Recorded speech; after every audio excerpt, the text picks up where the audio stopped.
going on, ladies and gentlemen? Welcome back to Auto Auction Rebuilds. Today we're going to do a few minor tweaks, a few minor upgrades to the Ford F250. In fact, this video is probably going to be drawn out over the next couple of days because it is starting to get dark. I really don't like recording at night. Video quality goes downhill pretty quickly.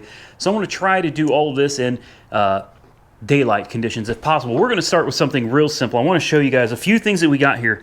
Number one, we got these running boards, and we got to get these running boards replaced because the ones on it are just horrible looking. They look absolutely disgusting. Next, we got this conversion grill. This should make a huge difference in the way the truck looks. Now, this is a conversion for the, what are they, like 99 to 2004. This is a conversion from the newer model grill downward to the 99 to 04 grill. Sorry about the noise. We got neighbors out there making a racket. I do it to them all the time, so I can't complain. I told them I'd give them a shout out. FordGrilleGuy.com. That's FordGrilleGuy.com. He's on eBay. You are going to love this grill. If you got one of these, definitely give this thing a shot. $149 what I got it for. And I got it, I think, a little bit cheap because it has a blemish. Look, the truck is full of blemishes. I'm not worried about this little scrape right here, okay? Moving on from that, I bought the factory jack along with the factory jack attachments so that we could put the spare tire back under it. I've already got the spare tire under it. And last but not least, this is from APDTY, something like that. I don't know. This is an overdrive switch. It's fairly easy to replace on these, and my overdrive switch doesn't work. The button's broken. It's a very common issue. You just replace this and plug the new wiring harness in, and you should be good to go. So we're going to start with the grill. So we're going to start with popping it. Literally, guys, this takes like 5 minutes, and that's tops. Now, I opted to try to save you a little bit of time. God, this hood is...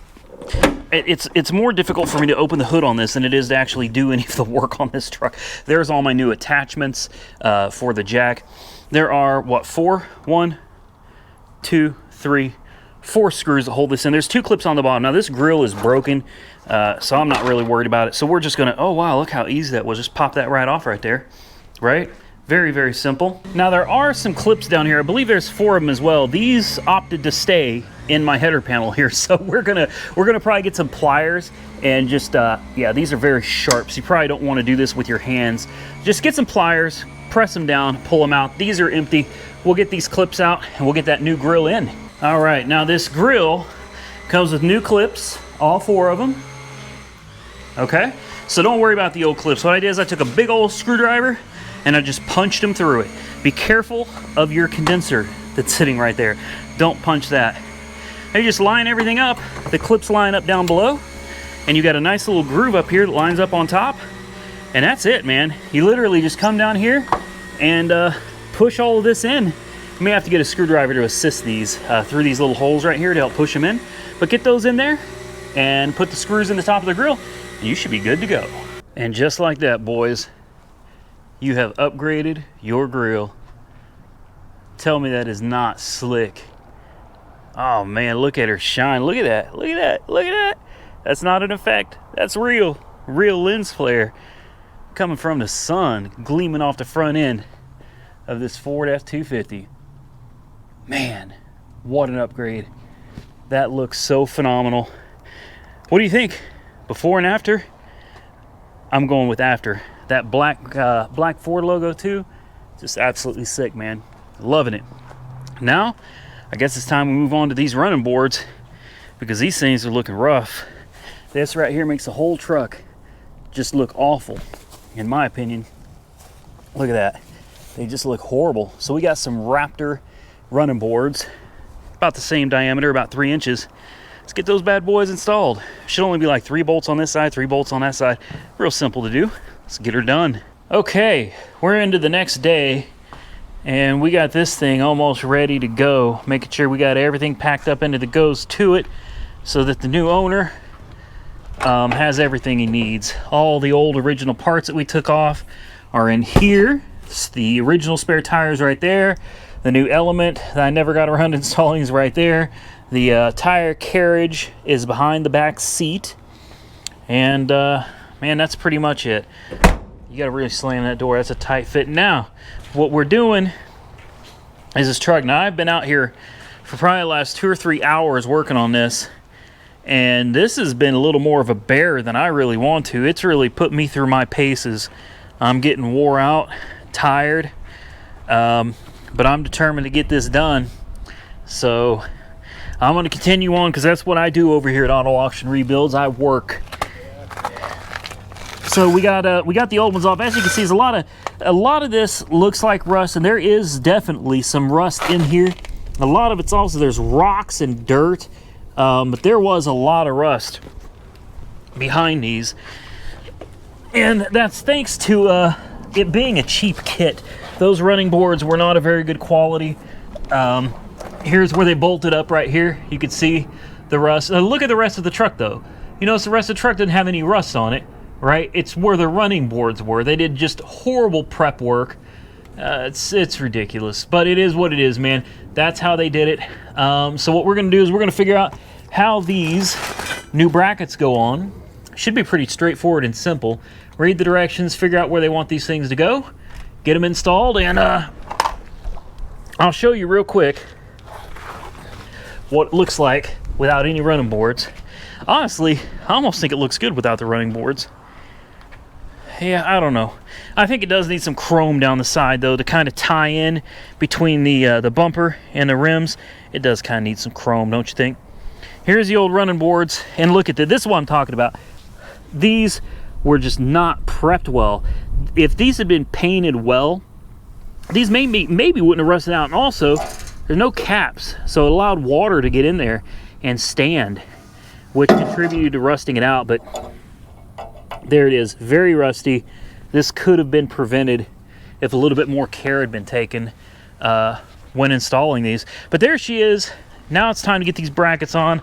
Let's get these new shiny Raptor running boards on. I think I picked a good size, the 3-inch. These are only like 179 bucks, man. Raptor series.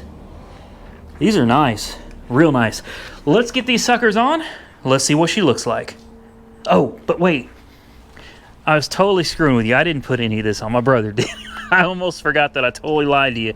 So big shout out to Tim. I've been out running errands today, and Tim actually got these off, and he was out here doing all this, and he even changed out the sway bar links. Look at that.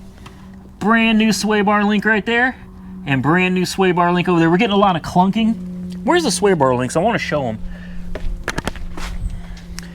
I want to show you guys the sway bar links because I know one of them was real bad. When you're driving, hitting bumps, you could feel the clunking on your feet. At least I hope it was. Look at this. You see the amount of heat? That's not rust, boys and girls. That's heat. This thing has gotten hot. Look, did you have to cut these or anything, Tim? Because I see a lot of like, that's from the vice grips. I had to cut the bushing off of that side with a razor blade, which was very difficult. And then the bushing on this side is sticking out on this one. And that's how it was when you took it off? It was already like that? Yep. Okay, so totally junk, worn out. The lower bushing's pretty bad too on both these, but not totally junk. But these, you can just see the amount of heat there. So hopefully that will stop all the vibrating under the feet. We still have the issue with the drive shaft. I'm still 100%, well, not 100%, but I'm like 99% certain that we have a drive shaft vibration. I think it's in the rear drive shaft. Upon deceleration, you can kind of feel a thump, and you can feel a vibration as it slows down, but if you hit the gas, it clears up and goes away. I'm pretty sure that's what it is. I really don't want to fight with the U-joints on this thing. I don't have a press, and without a press, you're going to be sitting there beating on it with a hammer. I found an aftermarket, really good drive shaft with its great brand new U-joints, a new carrier bearing, 2-piece drive shaft, the whole thing for like 350 bucks. And it's a pretty good upgrade from what this thing has. So I'm thinking about just going that route and putting the better one in. We also got to replace the steering rack. I'm looking into getting a redhead steering rack, and we got to replace the power steering pump because it's starting to whine. This truck is going to be endless content for you guys. I hope you enjoy it. Big shout out and thank you to my brother for coming out here and handling this while I was out running all these errands today. Let's get these Nerf bars installed. All right, boys and girls, moment of truth. Tell me what you think. What do you think of them running boards right there? That Raptor series, baby. Looks good, don't it? Heck yeah, it does. Heck yeah. All right, better than that rust. I told you it's going to come out look good. There's only one problem with this. One problem. The problem is some Chinese crap. I cheaped out for 180 bucks, thought I was getting a great deal. And Tim, we grab that before it runs off. These bags are flying. Thank you, man. Brackets don't fit. They don't fit at all. The instructions are wrong. The instructions are showing things in my rocker panel that this truck does not have, that I'm supposed to be getting these little U-clips, U-bolts into. My truck doesn't even have them. They're not here. And to get this to even sit where it is right now, this bracket is angled, instead of being flush, it's angled like this, and that bracket is angled like this. It's all wrong. I mocked it up by putting one bolt in, nothing else matches, nothing else fits. You can only literally get one bolt into the back and one in the front. That's not going to hold these running boards if somebody steps on them. It'd be great for looks, but the minute someone forgets and goes to step on it, it's going to be all over. And man, this sucks. So we either got to start drilling into the rocker, which I don't really want to do. I wanted running boards that are designed to fit the truck factory style. I don't really want to drill into the rocker panel. So I guess I'm going to contact this company, and I'm going to ask them if we can get the right running boards, or at least the right brackets. The running boards are fine, but if they could at least send us the right bracketry. And they were mislabeled too. The ones that said they're for the driver's side were for the passenger side. Ones for the passenger side for the driver's side. So I guess we'll have to contact them. So we're just going to take these running boards off and just deal without them for a while. So I guess the last thing we're going to be able to get done to this truck today is going to be this gear selector / overdrive switch. I've already started on it without you because I actually have a video on my other channel, reviews and how-to on YouTube. It's pretty simple, especially on this Super Duty. This lower panel here is usually one of the hardest pieces to get out because it's just got a bunch of different screws in it. But this one has these plastic screws, and this whole lower panel pops right off. You got to take the tilt out. You got to take your ignition out. You put your key in the ignition right here, turn it to the on position, stick a little well, hell, you could probably stick a screwdriver right up in that hole, pry into it. There's 1, 2, 3 Phillips screws to get out. This clamshell comes off. Move this out. This is super simple. Super simple. At this point, you can actually see where you're going to want this silver button right here. Hopefully you can see that. A little silver button right there. You're going to put your key in, turn on, push that in, the ignition will pop out. Then you can get this upper portion of the clamshell off. Once you get the upper portion of the clamshell off, it's better disconnecting this, following the wire, which goes somewhere right down around here. I'll find it. And boom, pop it off, pull out the clip, pop your new one in, plug it back in, and you're done. You got to be able to turn overdrive on and off if you're going to be pulling. You can't be pulling with it in overdrive. That's no good. You're going to burn up your transmission. You're just going to have to play with it, especially doing this one hand is very difficult. But once you pop it in, the ignition will come right out. It's better to use one hand holding the ignition, one hand popping this in. And when you get it right, you'll be able to come over here and just pop that ignition out. Don't turn it, don't do anything, move it out of the way, keep it to the side, leave it alone. Now you'll be able to pull this upper clamshell off, I think at this point you can just kind of maneuver this upper clamshell out of the way here, just like that. Set it to the side, move this. These are usually broken or damaged. I think these just pop out. It's just a stupid little, yeah, mine's in pretty bad shape, but there we go. Pop it out of its happy little home. There's a clip in here. It's got the wire to it, so keep an eye on this wire right here. You don't want to destroy it. Find it, get down here, unplug it, and then pull this out, and you should be able to replace it with your new one. All right, we're getting there. We got everything disconnected. The one thing that's different from my other Ford, my older one, is that the plug actually plugs in right here, whereas before it ran underneath. So I'm going to trace that back, but we got a clip here that we got to get out. And it's right here that holds this thing in place. We got to wiggle that out, disconnect that, put the new one in. So, moment of truth, we've got the new one partially in. Look at that, overdrive on and off. Couldn't do that before. Didn't work, so it's good to see that it's working. We still have a lot of wire to contend with. I'm gonna have to find somewhere to route it out of the way where it's not gonna get caught up in the steering shaft or anything. Probably just tape it up multiple times and shorten it down. And then just put it back together and put everything back in its place and hope that it all works the way it's supposed to. So it is moment of truth time. We're going to take our key, put it in the ignition, wait for the lights to go out. That tells us we can start it.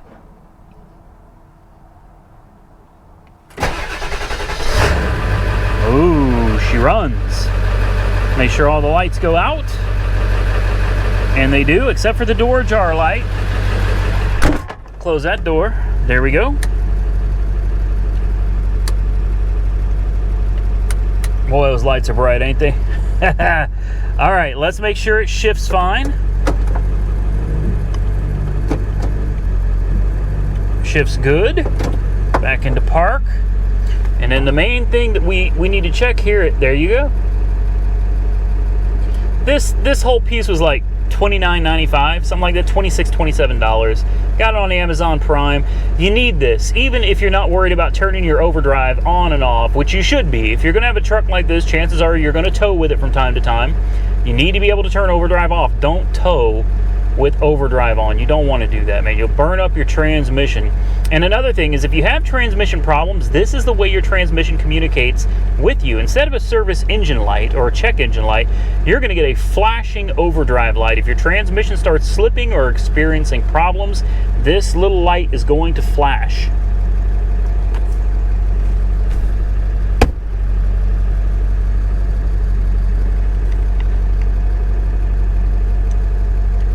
So another successful repair on the F250. Boy, the thing is coming right along, isn't it?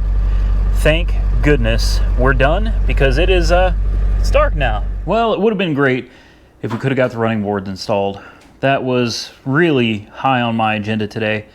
Just have to wait to hear back from the company. You know, when you order stuff online, these things happen. Heck, it happens if you buy things from your local parts store, your local truck store, you know, whatever the case is. Sometimes people just get it wrong, and it's an inconvenience, but you know, you just got to learn to deal with it. So patience. We're going to be very patient. We're going to wait and see what happens. Hopefully they can send us the proper brackets and we can get that truck looking good with some chrome running boards. I think that's going to be a real nice touch to it.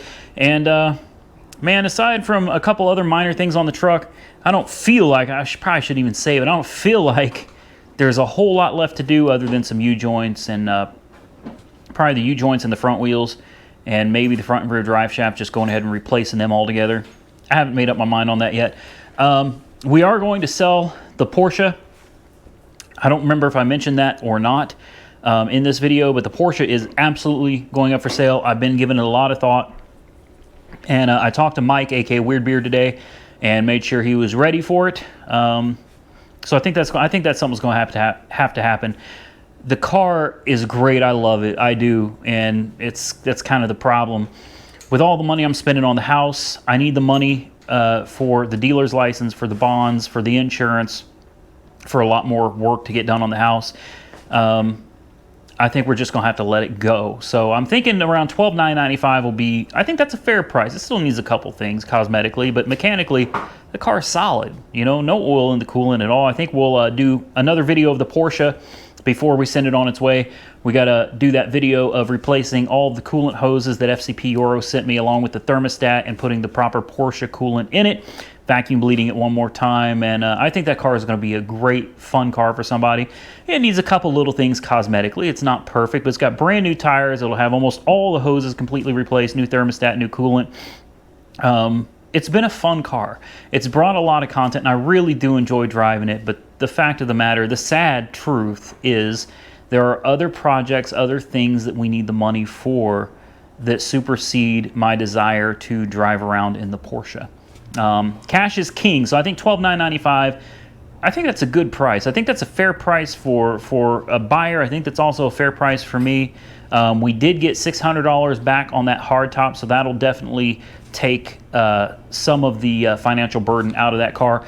And we will do, of course, when it sells, we'll do a full disclosure, profit versus loss on it, video content, how much video content paid, how much we paid for the car altogether, how much we sold it for, and if there was anything left to be made.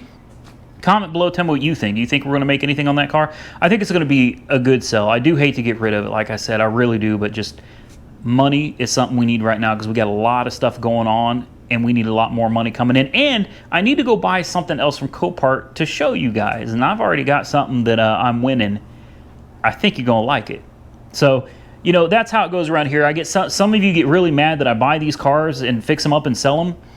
That's what we do on this channel, man. There are some channels out there. I'm not going to name any names, Sam Crack. Excuse me. Had a frog in my throat. Or a chicken. No, look, in all seriousness, I personally cannot afford to go out and buy a whole bunch of cars and just keep them. I wish I could. I really do. I wish I could. I'm just not in that place financially. Not yet. Not in this channel and not in my life right now. So as much as I hate to get rid of cars, it's a necessity. We have to sell them so we can go get... Well, I think I really do have a chicken in my throat. Dang, I'm just poking fun at Sam Crack. I love his cars. He's got a fleet of absolutely beautiful cars. So envious, maybe even a little bit jealous. I love his cars, man. But that's not what we're about yet. Someday maybe we'll get to there. But right now we got to sell them so we can bring more in. And I keep bringing you guys the content that you enjoy. So please don't be mad at me for having to sell the cars. It's just it's a fact of life, man. It's something that just has to be done for now. I think I'm swallowing bugs. That's what I think is happening. I think I'm swallowing these damn little bitty bugs that are flying around. With that said, if you enjoy the content, please give the video a big thumbs up. And please, more than anything, please share the content on your social media platforms. I would sincerely appreciate it. Big thank you to my brother, TJ's Auto, for coming out here and helping out today. I appreciate him as well. We're going to get out of here. Subscribe to the channel if you're not currently subscribed. Follow me on Instagram, Auto Auction Rebuilds, and a big thing, I'm going to have a link in the description for this Facebook. I am building a syndication page, Facebook. My Facebook page, Auto Auction Rebuilds. Please follow that. I've got to get to 10,000 followers before my videos on there can be monetized. And I'm putting up some old content, some real old school, like the S600 Mercedes and stuff. I want to get some videos out there so that I have a backup plan in case something happens with YouTube, and then I can start having a second source of income through Facebook. So if you guys would go over to Auto Auction Rebuilds on Facebook fan page and like and follow that page, I would sincerely appreciate it. You guys are the best. Stay safe out there, everybody. I will catch you all very soon in the next one.